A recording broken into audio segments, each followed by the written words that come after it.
rentabilidade maior quando as lavouras de café são 100% irrigadas.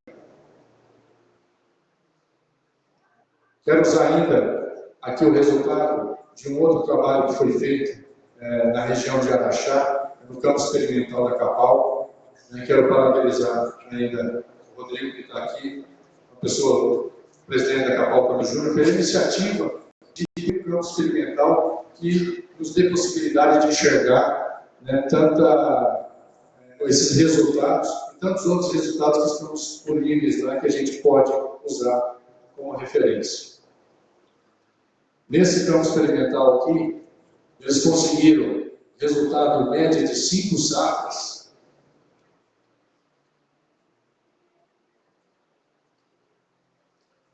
Eles tiveram um acréscimo de produtividade de sequeira ou irrigada de 27%.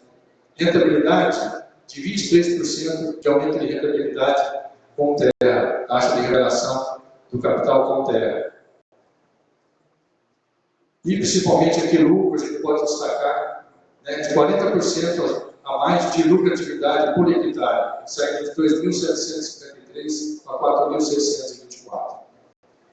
Estou colocando isso aqui porque não é só dados do Monte Carmel, nós estamos falando de Araxá, que talvez é uma realidade diferente, que ainda não tem tanta área irrigada, e voltando a colocar, dentro da realidade daquela altitude, daquela condição que está no campo experimental.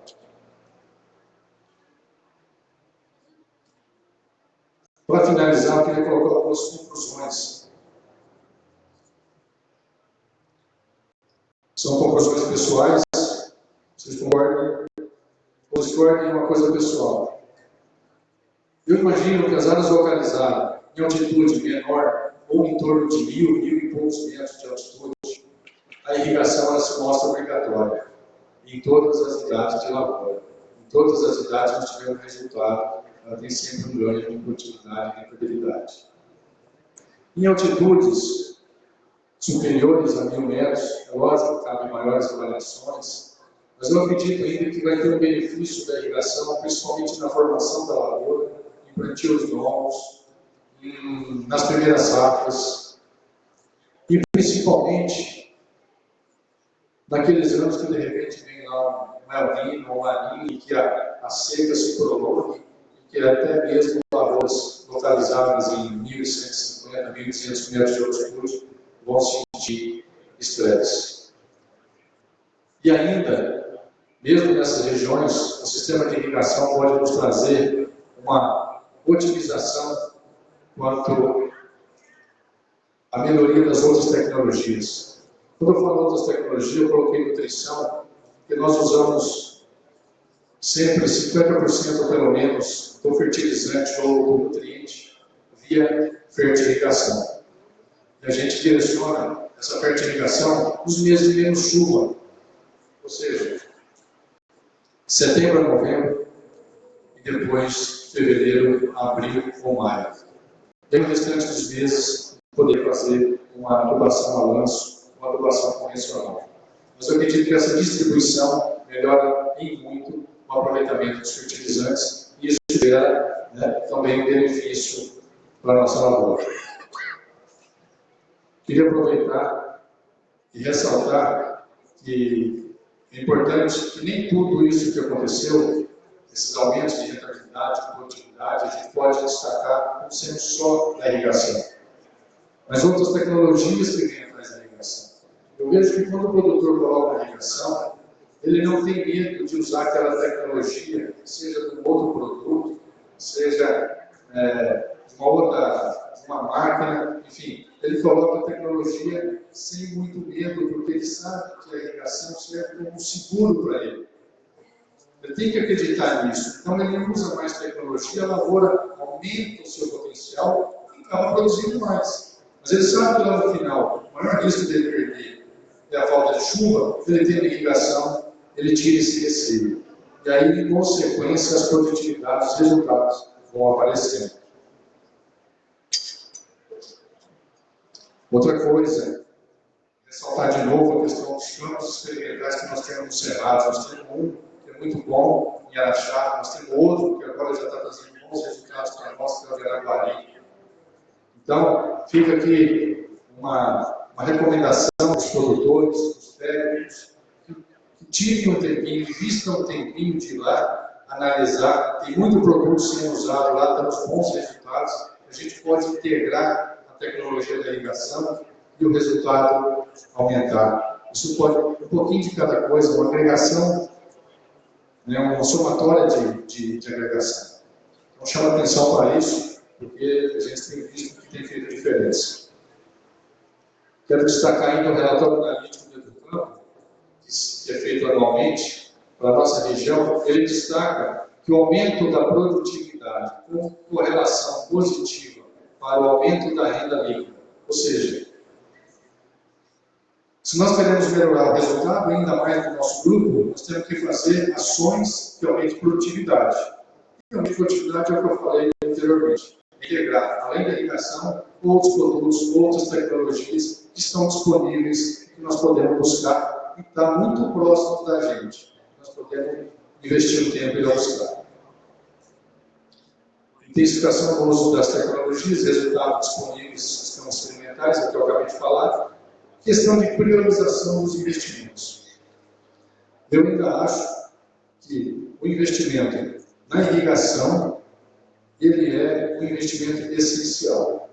Depois que a gente tem a lavoura instalada, formada, a produção já está propensa a chegar de imediato, eu imagino que, em vez da gente fazer certos investimentos, talvez em estruturas, seja de secagem, seja de pós-colheita, enfim, ou de maquinário mesmo, eu acredito que nós temos que priorizar a irrigação.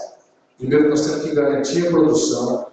Primeiro, nós temos que garantir que a lavoura vai ser bem informada. Como eu estava falando, esse ano foi horrível o clima para plantar café. Então, isso aí é um negócio que nós temos que pensar bem. Essa priorização no investimento, pensar na formação primeiro, para depois pensar nos outros investimentos. Obrigado pela atenção, espero que tenha contribuído. Estou à disposição para questionamento.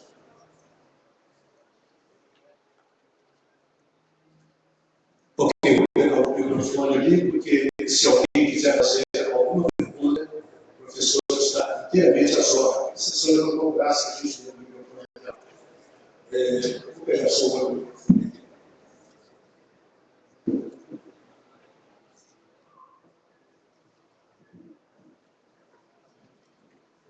Senhor. Boa tarde, meu nome é Ailton, gostaria de saber o seguinte: para irrigar você tem que água. Qual é, na opinião do senhor, a perspectiva dos mananciais da região no médio prazo? Porque a gente sente, a cada ano que passa a água dos rios, enfim, o nosso potencial hídrico está diminuindo assustadoramente. Vou responder mais em função dos dados da última palestra e também por algum trabalho político que a gente faz na região em termos de gestão hídrica.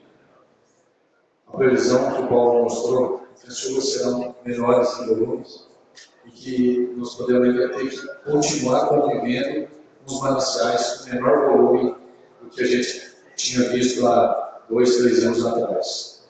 Eu imagino que a saída disso seja reservar água no momento de chuva.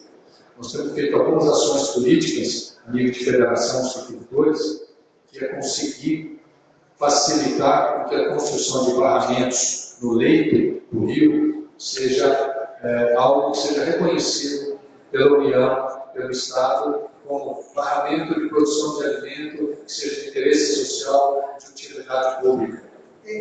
Esse plano, por exemplo, da nova lei da reflorestamento, ele ajuda nessa captação de água. Por exemplo, o projeto aí de você ter as matas ciliares, enfim, a conservação da terra menos nua e mais florestas, mais... Como é que o senhor vê essa saída? É possível? Porque quanto mais aumenta o espaço da lavoura, acaba, por exemplo, a matas artificial, mesmo uma mata nativa, isso prejudica a irrigação, correto? E é uma das saídas. Obrigado. Eu acredito que o produtor nenhum vai escapar da contrapartida ambiental. Ou seja, APP, reserva, isso aí nós não vamos escapar. E muito além disso, conservação do solo, que é descompactação do solo, fazer com que a água que vem das chuvas, elas se infiltrem, elas não podem estar correndo os córregos, porque se ela estiver nos córregos, ela vai estar levando sedimento.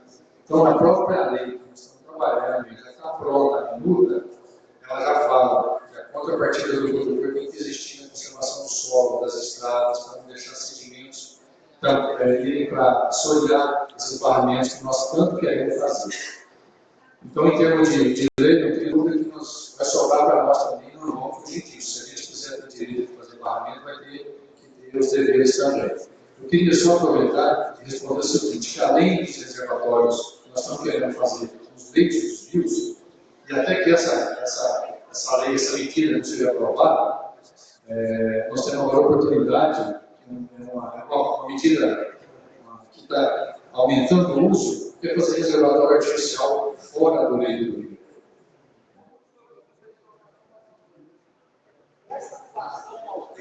A adubação em excesso. O senhor comprova na sua vida de técnico, e ela está carregando isso para os nossos mananciais, para os nossos rios, para os nossos córregos, o adubo, poluindo essas águas? Isso é verdade? Não sei, você precisaria de análise fora para comprovar isso aí. Eu acho que ninguém, um produtor dessa nossa região, tão empreendedor que ele é, tão esclarecido, ele não vai ficar jogando a mão em excesso, que isso custa dinheiro.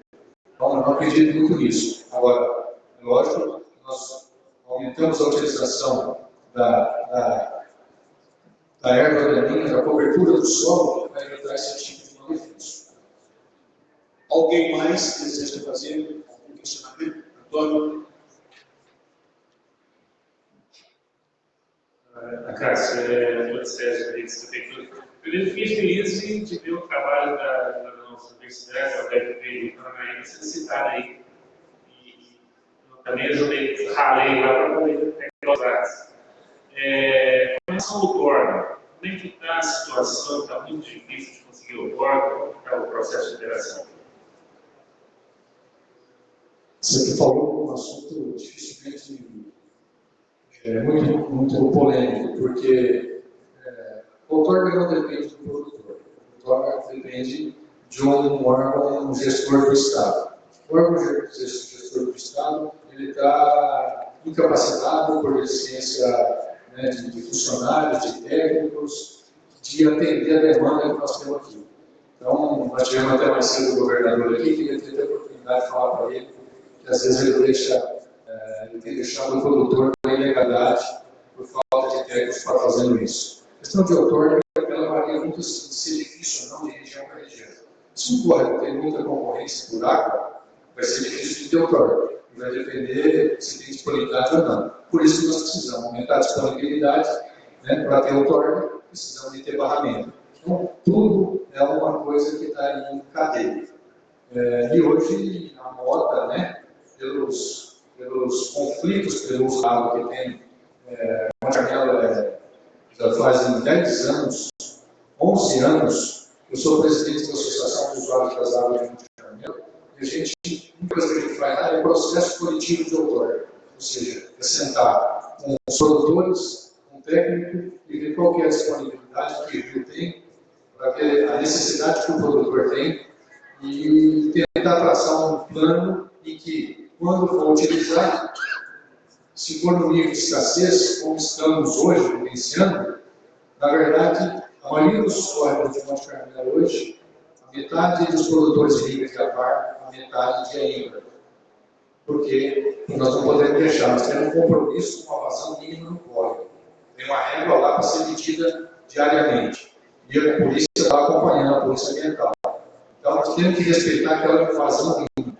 E o resto é a questão que nós, produtores mesmos, fazemos. Então, na verdade, isso daí depende mais do governo fazer parte dele. Acho. Demorou. como leigo do assunto de irrigação, eu tenho visto hoje em dia gotejo enterrado, começando a ter uma quantidade crescente de projetos com gotejo enterrado. Isso é um caminho sem volta, isso é uma tecnologia que veio para ficar, e ela, de certa forma, economiza água também, a mais, adicionalmente, do que o sistema de gotejo. Ricardo, nós temos uma experiência de 8 anos em Monte Carmelo que a gente acompanha, em que, na questão de aproveitamento melhor da água, a gente imagina que se nós não conseguimos medir isso ainda.